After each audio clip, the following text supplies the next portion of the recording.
It's caught in the crossfire. It's caught in the crossfire. Why hello there, Obsidian Madman here. These are the top 10 most destructive robots to compete in modern BattleBots.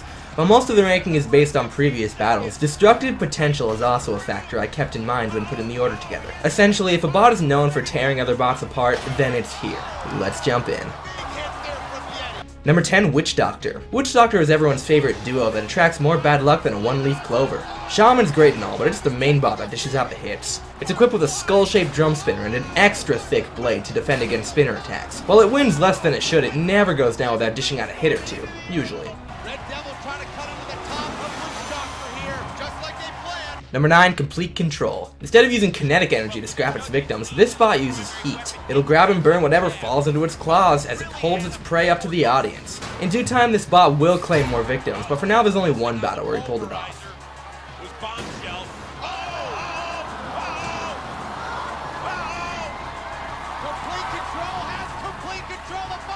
Still glorious.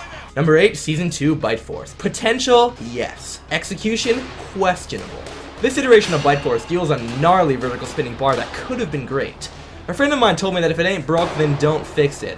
But then we wouldn't have gotten this.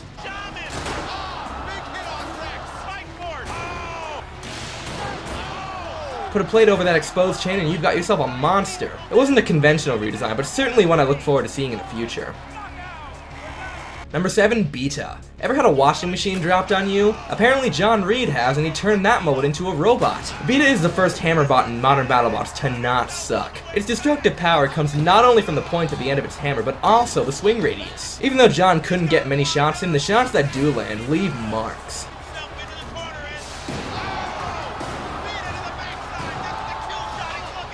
Other hammer bots should take note.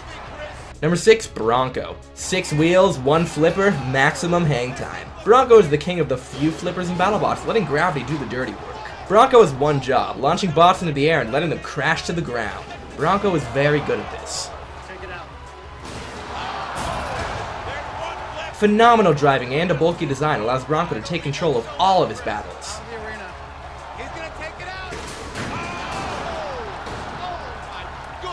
Number 5, Nightmare.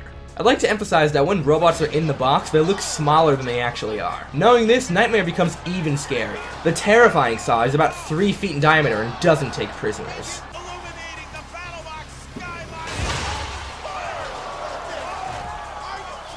There are 2 teeth on the edge of the saw that give it the extra punch. It also rotates in either direction. While the 3-wheel design does cause stability issues, the destructive potential and iconic look make up for any design flaws. Number 4, Ice Wave. That is a 47-pound blade that is traveling 300 miles an hour. Well, there you go. Ice Wave is a nasty spinner with gray tips at the end of its blade, making it difficult to see. It's not good at self-riding, but it is good at ripping faces off of other bots. Here's to a Season 3 comeback. Before the top 3 are revealed, here are some honorable mentions. Cobalt. First of all, Cobalt is essentially the same as Robot War's favorite Carbide. Knowing this, it was surprising we only got 2 battles out of it. Cobalt did show tons of potential in both fights, making me look forward to any future battles. Hypershock. It's had some great moments, but not enough destruction or reliability to set it apart. Give a few parts an upgrade and this will be a bot with some serious hits next season. Stinger. It doesn't have a spinner or hammer, but it's very good at turning kinetic energy against its opponents. It's easy to disregard this design, but just ask Warhead how it did. Now that those are taken care of, on to the top cut. Number 3, Minotaur. Finally time to talk about my favorite bot. Minotaur is a dense drum spinner with a 70-pound drum that rotates at 10,000 RPM. All 250 pounds is packed into that tiny space, which allows Minotaur to dish out hits like these.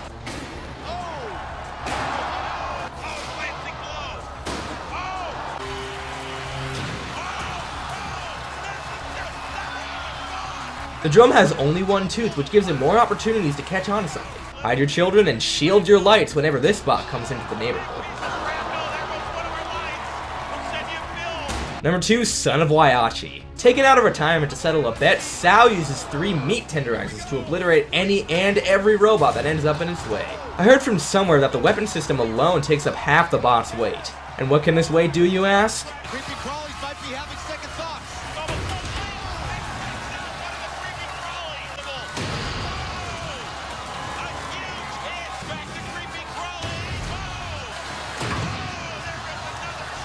too bad we only got to see 2 successful battles with this terror. You can bet more bots would bite the dust at the hands of this legend if the chance arose.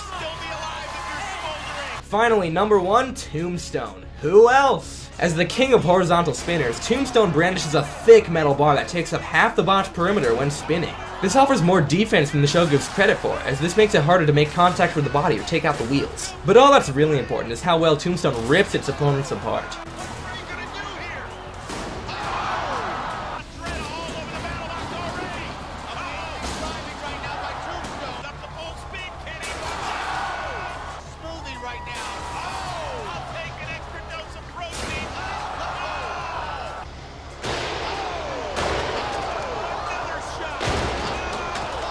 With all of Tombstone's knockouts in modern BattleBots, it easily takes the top spot as the most destructive BattleBot. Well, I hope your favorite bot was here. This time I wanted to make something the fans would appreciate. Tell me down below what my next ranking should be. I've got stuff planned, but your input is what drives these videos. But whatever your thoughts are, I'm Obsidian Madman. Peace out, folks. I look forward to your return.